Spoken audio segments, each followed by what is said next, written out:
轉運秘訣大公開，親愛嘅朋友，你哋開運嘅時間終於到啦！大富豪係咪真係靠佢好命就得呢？其實每一個人都有咁好命啊！想知道點做，一定要睇晒呢段視頻啦！我教你一個好嘅方法咧，等你財運又好，運氣又好嘅。點解啲有錢人越嚟越有錢啊？因為金錢係一種能量嘅流動啊！金錢係唔會流去嗰啲缺乏者度嘅。而係會流去嗰啲能量充滿嘅人，因為有錢人嘅財氣係高頻能量嘅，佢成日都同啲財富能量喺度共生。有冇錢真係好難。有啲人可能做生意唔順，事業又唔順，總係有漏財嘅情況出現。咁你試下用佢嚟幫你疏通一下啦。對我呢個行業了解嘅人都知道，呢個唔係一個普通嘅黃水晶，係已經注入咗我豐富嘅招財能量。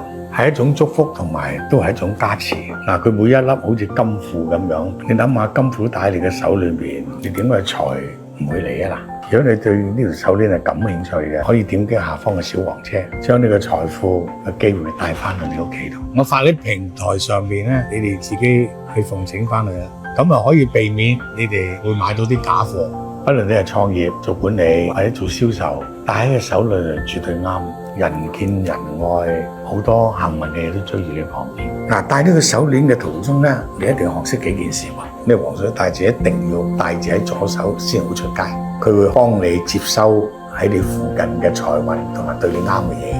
如果喺屋企咧唔用嘅時候，放低屋企嘅財位嗰度，咁記得入屋左邊嘅位置咧係可以放佢嘅。擺個地方咧，亦都可以加強同埋增加屋企嘅運勢。如果你放喺辦公室裏頭咧，特別係左手邊呢個，佢會能夠接收嗰邊嘅正財運同埋佢嘅權力運添，仲更加增加貴人嘅注意，俾你能夠接收到呢一種財富嘅能量嘅。假如個內心係富足嘅，咁金錢咧就會自動流向你，用任何嘅方式噶嘛。如果你對呢條手鏈係感興趣嘅，你可以點擊下我哋呢個鏈接，同呢條手鏈結緣。